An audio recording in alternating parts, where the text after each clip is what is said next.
Hello વિદ્યાર્થી મિત્રો, તમારું સ્વાગત કરું છું. અને આપણે લઈએ છીએ ધોરણ 10 ગણિત. એની અંદર પ્રકરણ બીજું બહુપદીઓ. એમાં સ્વાધ્યાય 2.2 એનો આપણે બીજો દાખલો કરીએ છીએ. અને બીજા દાખલાનો આપણે ચોથો પેટા વિભાગ આવ્યા છીએ.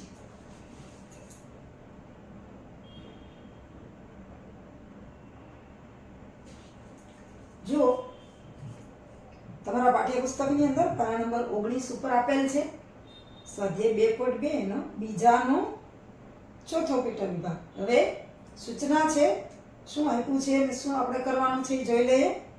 તો નીચે દર્શાવેલ સંખ્યાઓ અનુક્રમે દ્વિઘાત બહુપદીના શૂન્યોનો સરવાળો અને ગુણાકાર છે.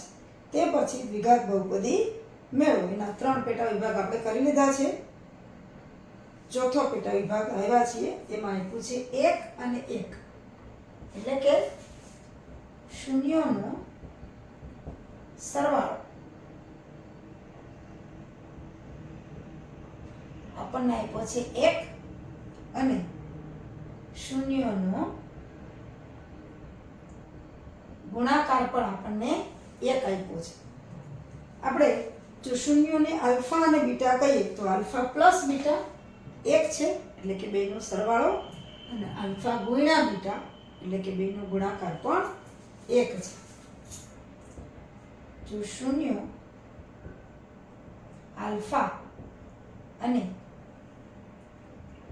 બીટા હોય તો આલ્ફા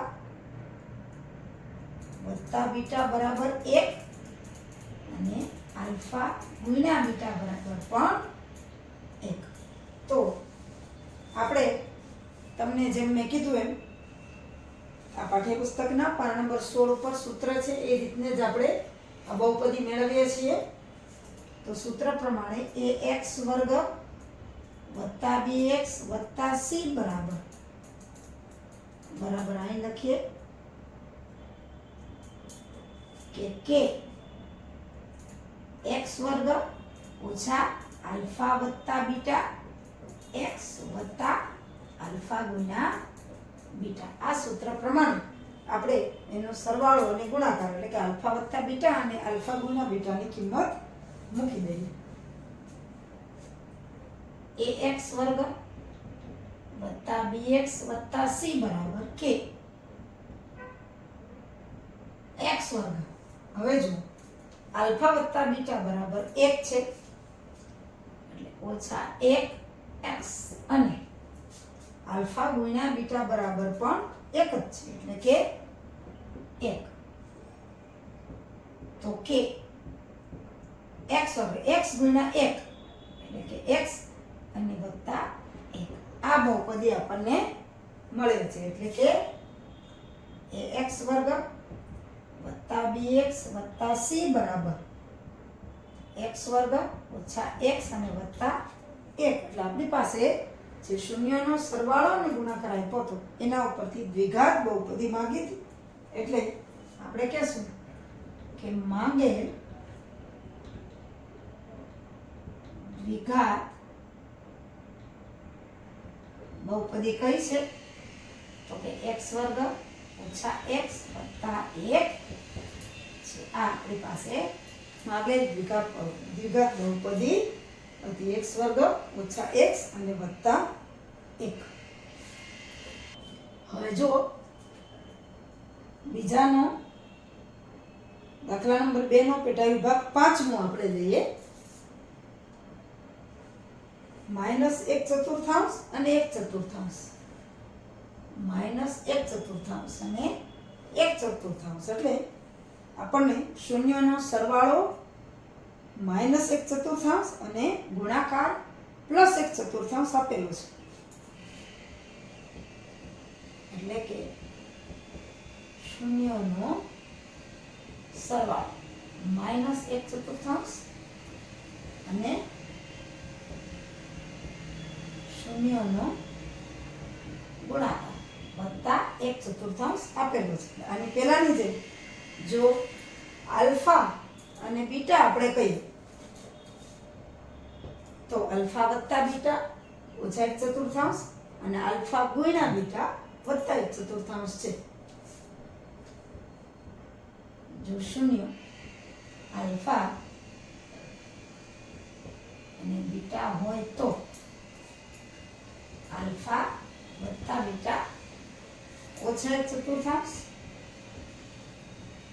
અને આલ્ફા ગુણ્યા બીટા વત્તા 1/4. આપણે આની પહેલા લેતા હતા એમ જ સૂત્ર લેવાનું છે કે x વર્ગ વત્તા bx વત્તા c બરાબર કે કૌંસની અંદર x વર્ગ ઓછા આલ્ફા વત્તા બીટા x અને વત્તા આલ્ફા ગુણ્યા બીટા, એની અંદર આપણે ગુણાકાર અને સરવાળાની કિંમત મૂકવાની છે.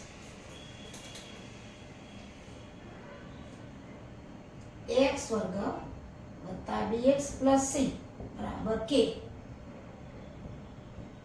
x વર્ગ ઓછા, હવે જુઓ આલ્ફા વત્તા બીટા એની જગ્યાએ મૂકશું ઓછા 1/4 ઓછા 1/4 x અને વત્તા 1/4 જે ગુણાકાર છે. હવે કે હવે અહીંયા જુઓ અહીંયા પણ ઓછા છે અને અહીં પણ ઓછા છે એટલે ઓછા ગુણ્યા ઓછા થઈ જશે વત્તા 1/4 x અને વત્તા 1/4. આમાં 4 છે એ લઘુત્તમ સાધારણ અવયવ આવશે એટલે અહીંયા 4 છે અહીંયા 4 છે પણ આ x વર્ગના છેદમાં કાંઈ નથી એટલે 4 આવશે એટલે કે 4x વર્ગ વત્તા 1 ગુણ્યા x એટલે x અને વત્તા 1 તો આપણને મળી ગયું કે ax વર્ગ વત્તા bx વત્તા c બરાબર કે ને આપણે અચળાંક છે એટલે જવા દઈએ 4x વર્ગ વત્તા x વત્તા 1 એટલે આપણને શૂન્ય 2 હતા અને એના ઉપરથી દ્વિઘાત બહુપદી આપણને કીધી હતી એટલે આપણે લખી શકીએ કે માંગે દ્વિઘાત બહુપદી 4x વર્ગ વત્તા x વત્તા 1 આ બહુપદી આપણે શોધવાની હતી. ગુણાકાર અને સરવાળો આપી દીધો તો આપણને સરવાળો -1/4 અને ગુણાકાર વત્તા 1/4 એના ઉપરથી આપણે આ બહુપદી શોધી 4x વર્ગ વત્તા x વત્તા 1 x વર્ગ વત્તા 2x વત્તા c ની જેમ જ આ બહુપદી આપણે શોધી. હવે આપણે લઈએ બીજા દાખલાનો છઠ્ઠો પેટા વિભાગ. શું આપ્યું છે 4 અને 1 એટલે કે શૂન્યનો સરવાળો 4 છે અને શૂન્યનો ગુણાકાર 1 છે.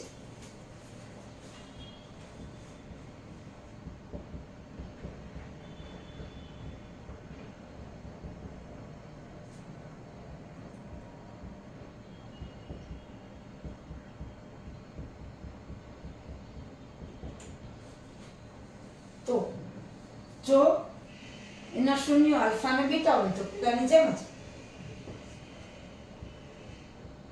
શૂન્ય આલ્ફા અને બીટા હોય તો આલ્ફા વત્તા બીટા કેટલા છે 4 અને આલ્ફા ગુણ્યા બીટા કેટલા છે 1. હવે આપણે જે લઈએ છીએ સૂત્ર પ્રમાણે જ કે ax વર્ગ વત્તા bx પ્લસ c બરાબર કે કૌંસની અંદર x વર્ગ ઓછા આલ્ફા વત્તા બીટા x અને વત્તા આલ્ફા ગુણ્યા બીટા. આ સૂત્ર પ્રમાણે જ આપણે દાખલો કરવાનો છે. તો ax વર્ગ વત્તા bx પ્લસ c બરાબર કે x વર્ગ. હવે જો આલ્ફા વત્તા બીટા કેટલા છે 4 શૂન્યનો સરવાળો 4 છે એટલે ઓછા 4x અને વત્તા આલ્ફા ગુણ્યા બીટા છે 1. એટલે આ જ સીધી બહુપદી આપણને મળી જાય છે. એટલે કે ax વર્ગ વત્તા bx પ્લસ c બરાબર x વર્ગ ઓછા 4x અને વત્તા 1. એટલે કે આપણી પાસે જે સરવાળો અને ગુણાકાર કરીને દ્વિઘાત બહુપદી માંગી હતી એ માંગે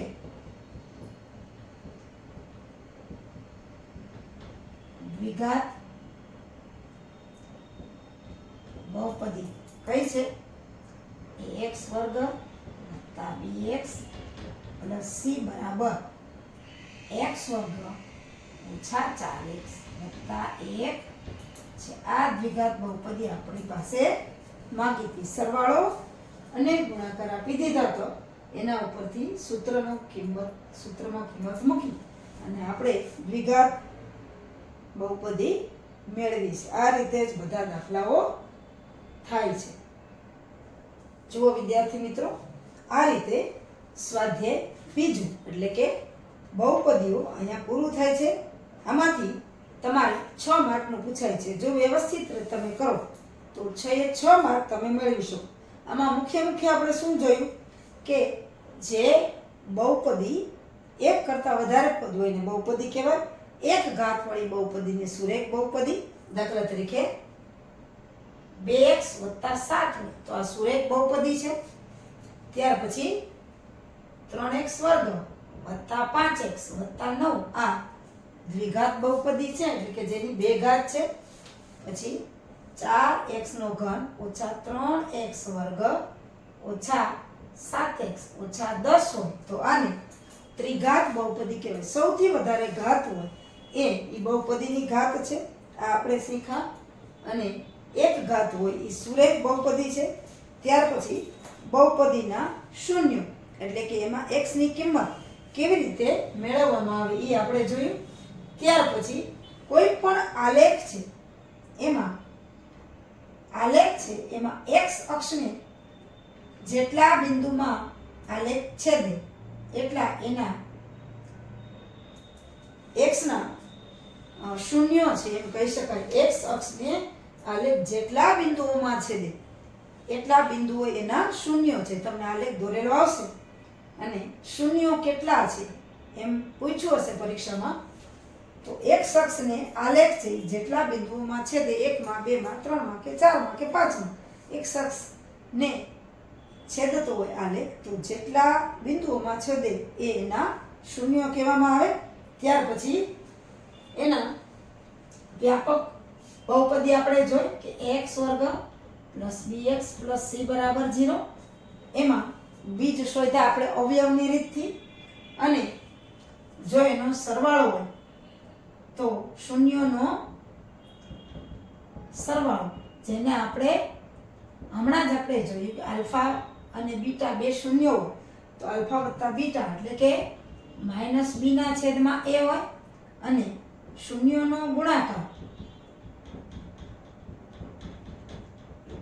એટલે કે આલ્ફા ગુણ્યા બીટા એટલે કે c ના છેદમાં a. આ સૂત્ર સાથે સરખાવીએ તો x નો સહગુણક ઋણ અને x નો સહગુણક છેદમાં x વર્ગનો સહગુણક ગુણાકાર છે અચળ પદ છેદમાં x વર્ગનો સહગુણક. અને આ રીતે બહુપદી પણ એના ઉપરથી શોધી શકાય છે. અને શૂન્યોનો સરવાળો અને ગુણાકાર શૂન્યો પણ શોધવામાં આવે છે અને શૂન્યો આપ્યો હોય એના ઉપરથી બહુપદી પણ શોધવામાં આવે છે. એટલે આ પ્રકરણ છે તમે વ્યવસ્થિત રીતે કરો અને થોડુંક ધ્યાન આપો તો 6 માર્ક તમને મળી શકે. સાવ નાનું અને ટૂંકું પ્રકરણ છે અને એમાં હજી પણ કાંઈ ન સમજાતું હોય તો મને કહેજો, તમને ફરી પાછું દાખલાઓ કરાવીશ.